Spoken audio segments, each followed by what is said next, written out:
सिलवर्धन सिंह जी, महानिर्देशक CISF, दर्शक दीर्घा में उपस्थित महामहिम राज्यपाल तेलंगाना डॉक्टर तमिलसाई जी, केंद्रीय संस्कृति मंत्री श्री जी किशन रेड्डी जी, डॉक्टर के लक्ष्मण जी, सांसद बंडी संजय कुमार जी, CISF परिवार के सभी परिवारजन और आज जिन्होंने परेड में उत्कृष्ट प्रदर्शन किया है, ऐसे सभी जवानों को मैं आज CISF के 54वें स्थापना दिन की बहुत बहुत बधाई और शुभकामनाएं देना।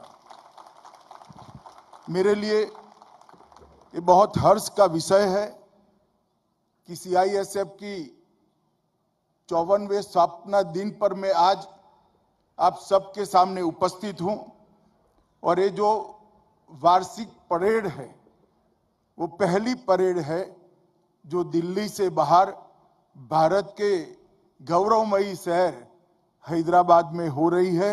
इसका मुझे बहुत आनंद है। मित्रों, 53 वर्षों का CISF का इतिहास अगर कोई बारीकी से देखे तो निर्विवाद रूप से कह सकता है कि देश के आर्थिक प्रगति में CISF का बहुत अहम योगदान है, क्योंकि कोई भी देश तभी प्रगति कर सकता है, तभी आगे बढ़ सकता है, अपने अर्थतंत्र को दुनिया के सभी अर्थतंत्रों में तेज गति से तभी बढ़ा सकता है जब इसकी औद्योगिक सुरक्षा, इसकी एयरपोर्ट्स की सुरक्षा, इसकी बंदरगाहों की सुरक्षा सुनिश्चित हो और वहां एक शांति का और सुरक्षा का माहौल बने। मैं आज देश के गृह मंत्री के नाते बहुत गर्व और फख्र के साथ कह सकता हूं कि CISF के एक एक कर्मचारी ने, एक एक सिपाही से लेकर DGP तक सबने ये 53 सालों में CISF की स्थापना की सभी उद्देश्यों की परिपूर्ति के लिए अपनी जान लगाकर, परिश्रम कर देश की अमूल्य सेवा की है। मैं आज इसका बहुत मन से सराहना करता हूं। मित्रों, आने वाले दिनों में भी CISF का बहुत बड़ा योगदान रहने वाला है। हमारे देश के प्रधानमंत्री नरेंद्र मोदी जी ने देश के सामने $5 ट्रिलियन की इकोनॉमी का लक्ष्य रखा है। अगर वो लक्ष्य की परिपूर्ति करनी है तो हमारे एयरपोर्ट्स, हमारी बंदरगाहें, हमारी रेल लाइनें, राष्ट्रीय महत्व के संस्थान और हमारी औद्योगिक इकाइयां, इनकी सुरक्षा बहुत महत्वपूर्ण है। और मुझे बात का विश्वास है कि आने वाले समय की सभी चुनौतियों को CISF पार करेगी। इसका सामना करने के लिए अपने आप को सुसज्जित कर राष्ट्र की सेवा में बाकी के 53 साल की तरह ही आगे देश की शताब्दी तक देश की अर्थव्यवस्था को मजबूत करने में अपना योगदान देंगे। ये संस्थान जहां पर आज की वार्षिक परेड का आयोजन किया है, उसको वर्ष 2020-21 का सर्वश्रेष्ठ पुलिस प्रशिक्षण संस्थान का भी ट्रॉफी मिला है। मैं सभी संस्थान को मजबूत करने वाले अधिकारियों को और DGP CISF को हृदय से इसके लिए बहुत बहुत बधाई देना चाहता हूं। मित्रों, आज का दिन बहुत ऐतिहासिक दिन है। आज के ही दिन महात्मा गांधी ने 1930 में 240 मील की ऐतिहासिक दांडी मार्च शुरू की थी और नमक सत्याग्रह की शुरुआत की थी। नमक सत्याग्रह ने दुनिया भर के आजादी के आंदोलन में एक नया इतिहास बनाया। किस तरह एक लाठी भी उठाए बगैर इतने बड़े साम्राज्य को पराजित कर असहयोग, अहिंसा, ये सिद्धांतों के आधार पर कैसे हटाया जा सकता है, इसका एक बहुत बड़ा उदाहरण पेश किया था। मित्रों, 1969 से लगभग 3000 बल के सदस्यों की संख्या से सीआईएसएफ की स्थापना हुई। तब से लेकर 53 साल में आज सीआईएसएफ 1,70,000 की नफरी तक पहुंचा है। मैं सीआईएसएफ के सभी कर्मियों को, अधिकारियों को और डीजी सीआईएसएफ को भी कहना चाहता हूं कि मैं गृह मंत्री के नाते बहुत स्पष्ट देख रहा हूं कि आने वाले 10 सालों में सीआईएसएफ के लिए विकास के बहुत मौके उपलब्ध होने वाले हैं और मैं आशा करता हूं ये नफरी अनेक गुना बढ़ेगी और देश की सुरक्षा के अंदर अपने आप को हमेशा की तरह समर्पित करेगी। इस डिजिटल युग में सीआईएसएफ ने अपने हितधारकों को अत्याधुनिक सुरक्षा प्रदान करने की एक परंपरा निभाई है। रोबोटिक्स, आर्टिफिशियल इंटेलिजेंस जैसे अत्याधुनिक तकनीक से सुरक्षा प्रोटोकॉल को न केवल लैस किया है, उसको अभेद बनाने का काम सीआईएसएफ ने किया है। और मुझे ये कहते हुए हर्ष है कि गृह मंत्रालय भी आने वाले दिनों में बंदरगाहों की सुरक्षा, एयरपोर्ट की सुरक्षा और औद्योगिक इकाइयों की सुरक्षा के लिए आधुनिक से आधुनिक तकनीकों को एडॉप्ट कर आने वाले समय की चुनौतियों को इसका सामना करने के लिए सीआईएसएफ को सभी तकनीक से सुसज्ज करने में कोई कमी नहीं छोड़ेगा। इसके लिए पूरी कार्य योजना भारत के गृह मंत्रालय ने तैयार की है। आज सीआईएसएफ 66 संवेदनशील और प्रमुख हवाई अड्डे, लगभग 14 प्रमुख बंदरगाह, परमाणु व अंतरिक्ष संस्थान, Delhi metro, statue of unity और कई सारी औद्योगिक इकाइयां और खदानों की सुरक्षा का काम कर रही है। मैं ये भी निश्चित रूप से आज कार्यक्रम के माध्यम से पूरे देश की जनता को बताना चाहता हूं कि सभी सीएपीएफ में अकेला सीआईएसएफ है जिसके पास प्रभावी अग्निशमन दल और सुरक्षा अग्निशमन के क्षेत्र में हमने बहुत सारी सिद्धियां हासिल की है। मैं इसके लिए भी सीआईएसएफ के जवानों को बहुत बहुत बधाई देता हूं। लगभग हर रोज 50 लाख से ज्यादा यात्रियों को, चाहे दिल्ली मेट्रो हो, चाहे एयरपोर्ट हो, संवेदना से इनके साथ बहुत अच्छा व्यवहार करते हुए, विनम्रता से परंतु दृढ़ता के साथ देश की और संस्थानों की सुरक्षा को अंजाम देते हुए सीआईएसएफ हर रोज राष्ट्र की संपत्ति की सुरक्षा के लिए कटिबद्ध रहता है। मित्रों, आज मैं ये कहना चाहता हूं कि सीआईएसएफ द्वारा एक हाइब्रिड मॉडल को भी अपनाया गया है।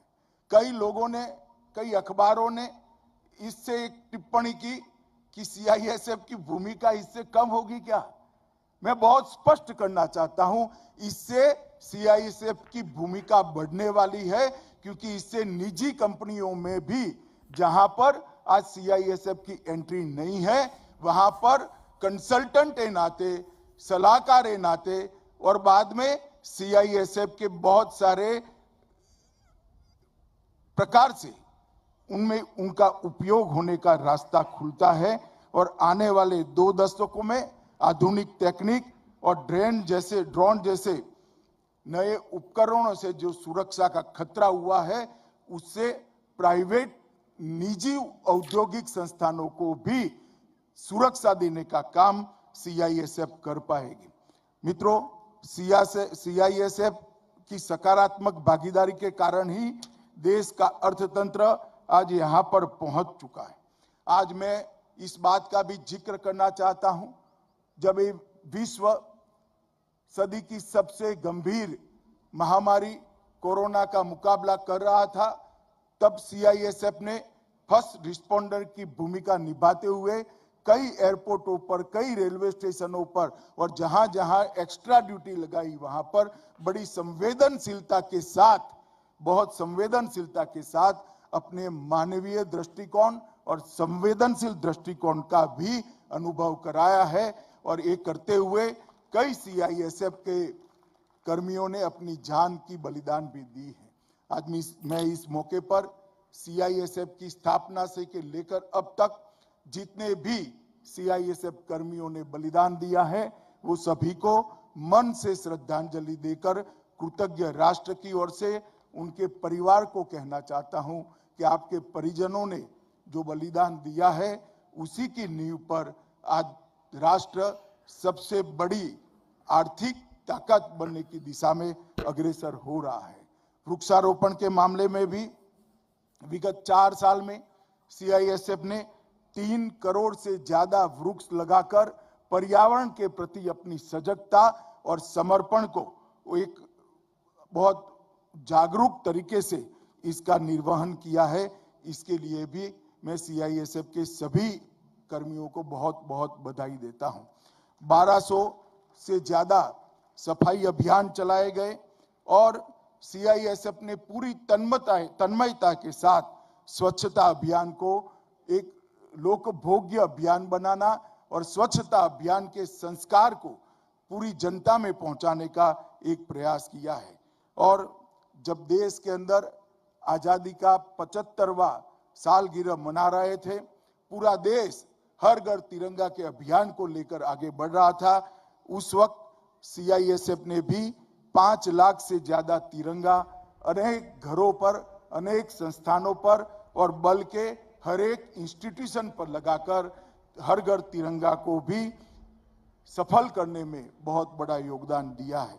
सीआईएसएफ ने नेशनल स्टेडियम में रन फॉर यूनिटी में भाग लेते हुए भारत के लौह पुरुष सरदार वल्लभ भाई को भी श्रद्धांजलि देने का काम किया और इससे भारत की एकता और अखंडता का बहुत बड़ा काम किया है। मित्रों, आज मैं जब आपके यहाँ इस महत्वपूर्ण अवसर पर उपस्थित हूं, तब मैं सुनिश्चित रूप से कहना चाहता हूं कि विगत 9 सालों में मोदी जी के नेतृत्व में आंतरिक सुरक्षा के क्षेत्र में कई चुनौतियों का सफलतापूर्वक भारत सरकार के गृह विभाग ने सभी सीएपीएफ और राज्य पुलिस को साथ में लेकर इसका सामना किया है और इसके बहुत अच्छे नतीजे हमारे सामने हैं।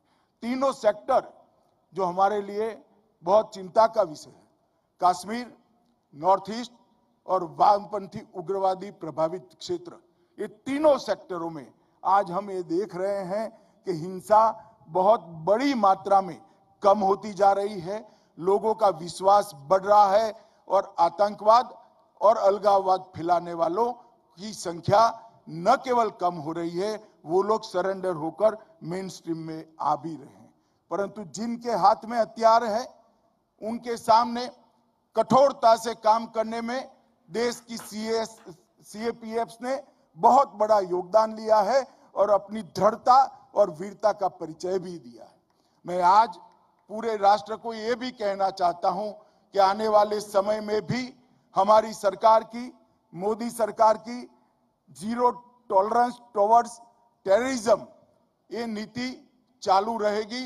देश के किसी भी क्षेत्र के अंदर अलगाववाद, आतंकवाद और राष्ट्र विरोधी गतिविधियों को कठोरता के साथ निपटा जाएगा और इसमें सीएपीएफ की भूमिका, राज्य पुलिस की भूमिका बहुत अहम है और अब तक 9 साल में हमने कर दिखाया है।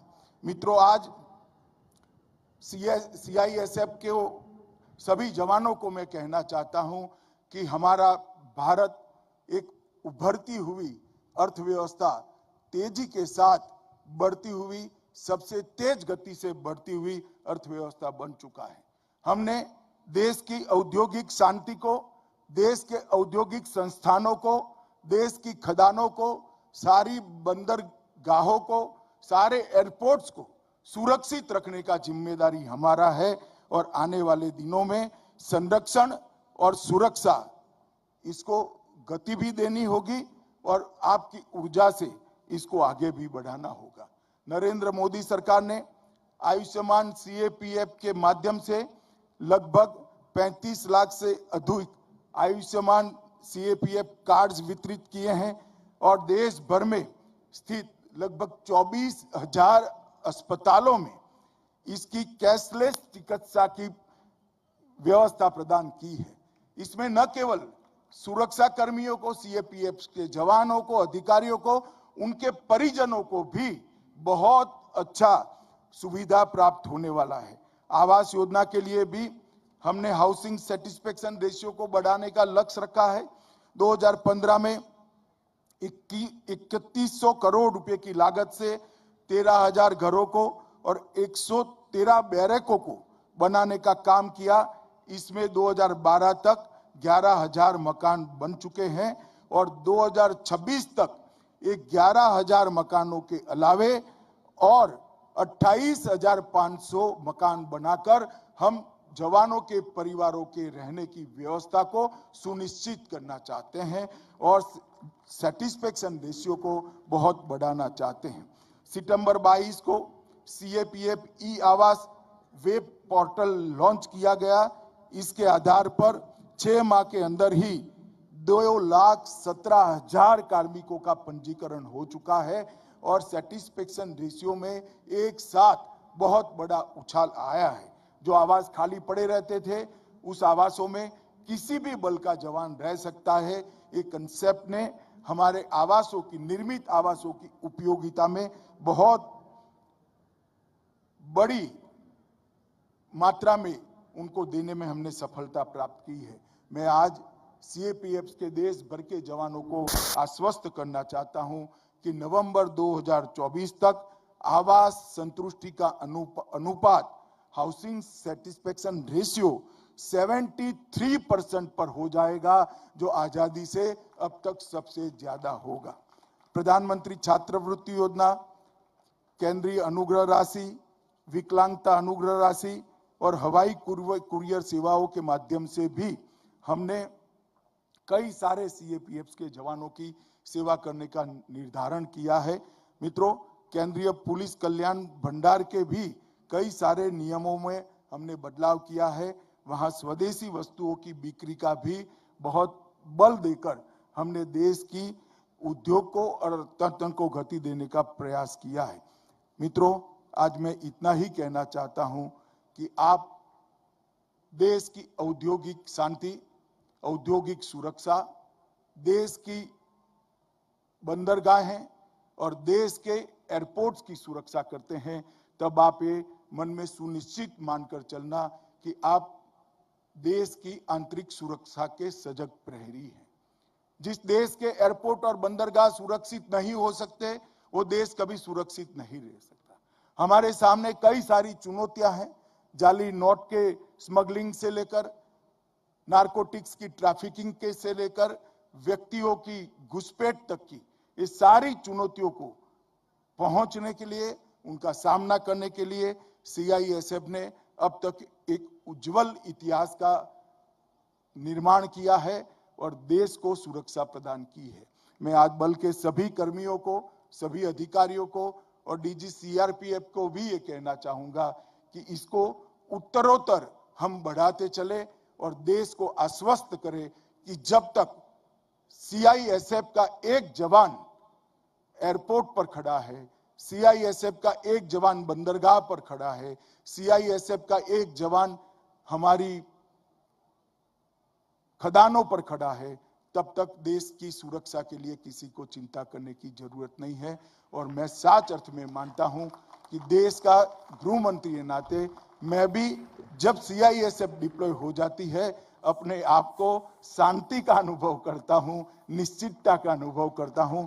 मुझे आप पर पूरा भरोसा है। आने वाले दिनों में हम सब साथ मिलकर मोदी जी का जो लक्ष्य है, आजादी की शताब्दी जब मनाया जाए, तब देश हर क्षेत्र में, विश्व में सर्वप्रथम हो। वो लक्ष्य की पूर्ति के लिए हम सब आज से ही पुनः अपने आप को देश की सलामती के लिए समर्पित करें। यही भाव के साथ मेरी बात को समाप्त करता हूं।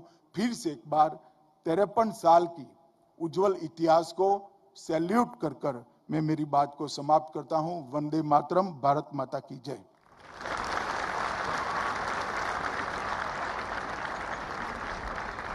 धन्यवाद महोदय।